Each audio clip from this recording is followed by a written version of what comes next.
Hello everyone. I'm Claire with Crime and Calligraphy. I hope you've been having a fabulous March. It's almost April, and that's just nutso to me.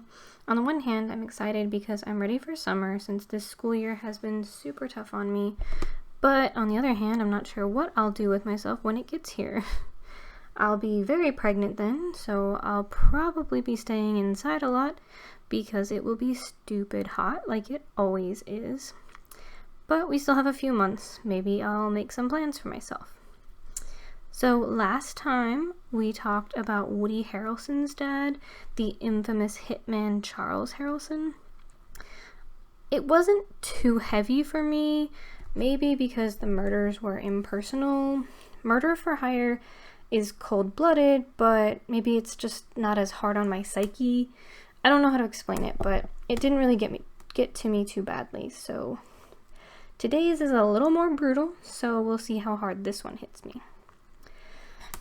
If you're familiar with Bonnie and Clyde, today's story features a killer couple, the female half of which dubbed their dynamic duo the San Antonio Bonnie and Clyde. I actually don't know a whole lot about Bonnie and Clyde myself, other than that they were a couple who killed and robbed together a long time ago during the Depression era. For whatever reason, crimes during this time period aren't that interesting to me. Maybe it's the lack of forensic evidence, or maybe just the Western vibe.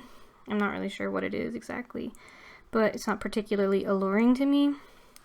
This couple, though, they are from modern times, and they were more, shall we say, brutal in their crimes. So their story I found rather intriguing. Something about giving yourself a nickname and then trying to play it off like you're a victim too. We'll get to that later though. Disclaimer time. Today's story involves discussion of many adult themes and topics including robbery, sexual activity, and murder. Viewer discretion is advised. Okay, so our two culprits featured today are none other than Antoinette Martinez and Cameo Clines. Antoinette was born in 1995 on the southeast side of San Antonio. It was tough to find information on Cameo, but he is about the same age as Antoinette. They were both 20 at the time of their arrests. Anyway, these two are working at the same restaurant, a Burger King, and they start dating. They were apparently disgruntled employees because they felt overworked, often working overtime without compensation. According to the report by Oxygen, they asked for raises but were turned down. Now, what do you do when you don't get what you want? Well, you rob people, of course. So they started systematically stealing from the register to make up the difference, I guess. Eventually, they worked themselves up to armed robbery. And then I guess the next logical step in this series of escalation is murder, execution style. So here's how it goes down. Murder number 1. Antoinette had previously dated Xavier Cordero, and according to the appeals records, was angry at him for allegedly infecting her with chlamydia. So on June 18, 2014, she and Clines set up a ruse to lure him into a trap. Antoinette was basically the bait, promising Cordero sex, but also intending to rob him. When he arrived at her apartment, Clines came out of the bathroom armed with a gun and ordered Cordero on the ground. He refused to comply, so Clines struck him with the gun, knocking him out. Now, these two weren't exactly committing the perfect crime here because some of his blood got on her carpet, which I guess they didn't clean up properly because that came back to bite them later. The couple then bound Cordero's ankles and wrists and ordered him into the trunk of his own car.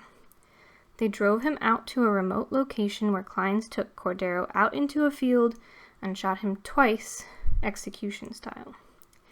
When he came back, Antoinette asked him to make sure that he was dead, so he returned and shot a third shot. They then dumped the vehicle and Cordero's clothes and phone. Second murder goes down a little differently. Antoinette figures the first went sort of smoothly, so they decide to replay it out but with a few changes. This time, they found their victim, Stephen Rendon, on a dating app using a profile Antoinette set up. Once again, Antoinette lured Rendon with the promise of, quote, kinky sex to her apartment. which allowed her to keep up the act because he willingly let himself be restrained, thinking it was all part of the fun they were about to have. The rest played out similarly. Clines came out of the bathroom once Rendon was restrained. They forced him into the trunk of his car, took him to a field where Clines shot and killed him. According to some sources, Rendon had very little money on him, so after the murder, they robbed a convenience store. Antoinette claimed that she needed money for a car and for rent, so that's why she and Clines started this string of robberies and murders. Once again, I feel the need to opine on this. If you need money, I empathize with you, truly I do. And my life has been privileged enough to not know how it must feel to be super desperate for cash. However, I do think murdering people and robbing them is just not the best way to go about it, you know? I mean, first of all, it's morally reprehensible and wrong, but also they weren't getting a lot of money from these schemes. You could probably get a lot more by continuing to work at a minimum wage job. I get that that's not a great solution either, and minimum wage is a topic for another time altogether, but basically murdering people and robbing them is just a bad idea. You probably shouldn't do it. No, you definitely shouldn't. It's bad. Okay, so the second murder took place on June 25th. On June 20th, police used cell phone records that Cordero's mother had retrieved to determine that Antoinette was the last person he'd contacted, so they interviewed her on that day. On June 29th, his car was discovered behind a strip mall, and during an unrelated robbery investigation, officers searched Antoinette's apartment. During the search, police discovered a .25 caliber handgun and Stephen Rendon's ID card hidden in the toilet tank, as well as a few wallets that did not belong to either Antoinette Martinez or Cameo Clines. They also received a tip to speak to Kelsey Gomez, who had information about the murders. On the morning of June 30th, the body of Stephen Rendon was discovered. Police interviewed Kelsey Gomez, who told them that Martinez had admitted to killing 2 men, and she had showed her Stephen's ID card. I don't remember where I heard this, but it's so crazy accurate. I think it was a comedian, Kathleen Madigan, actually. People get caught because they can't keep their mouths shut. Here's Antoinette basically gossiping to a friend or acquaintance about murdering 2 people like it's the hottest tea around. Bragging, almost. Like, ugh. Gross. Stop being like this. So officers interviewed Martinez, and she pretty much spilled her guts again, giving all the gritty details. The couple was arrested, and Clines chose to take a plea bargain rather than face the possibility of the death penalty, which still resulted in 2 life sentences. Antoinette decided to go to trial, where she also received a life sentence without a chance for parole. During proceedings, the defense tried to convince the jury that Martinez was, quote, under Clines' spell, which I think is positively ridiculous. Obviously, it's the defense's job to play up any angle that might help their client, but she actually called herself and Clines Bonnie and Clyde. Like, that was all her. She said it in the interview. I mean, yeah, sorry, no, she's not the victim here. She lured them in, she set up the scenes, she was the bait. She didn't pull the trigger, but hell to the no, she is culpable here. So yeah, big no on the victim angle. At Clines' sentencing, the families of the 2 victims faced him in an emotionally charged moment. Rendon's mother told him, quote, I wish I could give you my heart so that you could understand and feel what I'm going through. All I want is my baby back. Then she said, you destroyed our family. You had no right to take away 2 beautiful boys from us. Cordero's father, who actually happened to be an SAPD detective, said to Clines, I also blame those people who were responsible for your upbringing for not teaching you about the value of human life. Clines' mother claimed that Clines had been in trouble with the criminal justice system since he was 15, and that her son was sick and had suffered from depression without help. He needs help, she said. It's easier for them to say, sign, and let's throw him away. I do believe that we need better access to and coverage for mental health issues in our country, for sure, and especially for those without a lot of means. However, depression is not an excuse for murder, and it's probably not even really accurate to tie that to his crimes in the first place. But maybe she has a point. If he had received some type of real intervention or rehabilitation after his earlier crimes, maybe these crimes could have been prevented. Who knows? Other countries have rehabilitation programs that significantly reduce reoffending rates, so why not explore these options?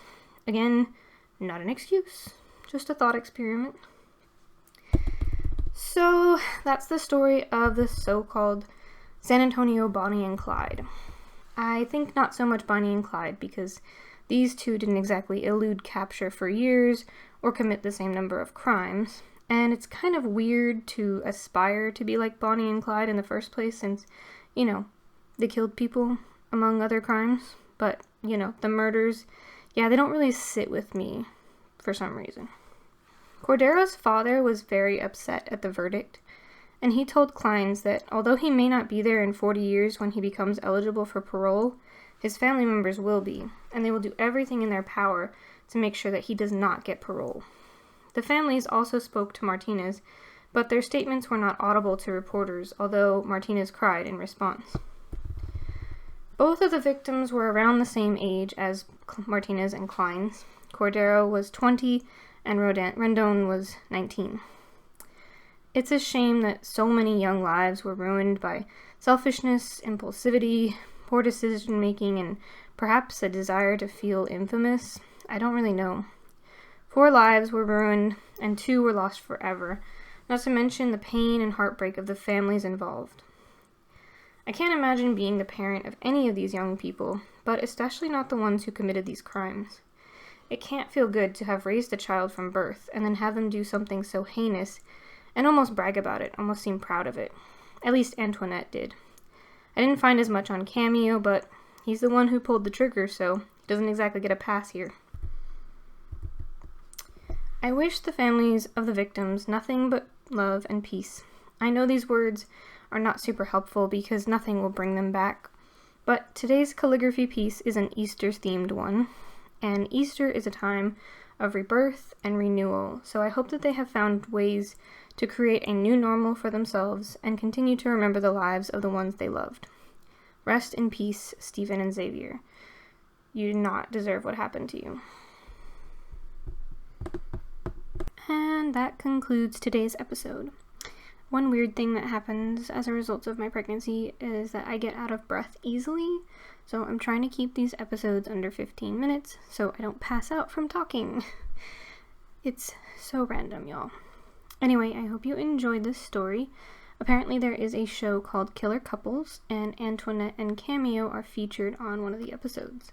It's in season 14, episode 3, available on Oxygen, or to rent on streaming platforms like YouTube and Apple TV for a couple of dollars. I haven't seen it, but I did watch a few clips of it for my research, and it was interesting to see the different perspectives that they brought in. If you liked this video, please like, share, subscribe, etc., so I can be encouraged to make more. Have a lovely week. Enjoy the Easter holidays safely. Remember, COVID isn't beat yet. And of course, don't lure people into your home to rob and murder them. Live well. I'll see you all next time. Bye-bye.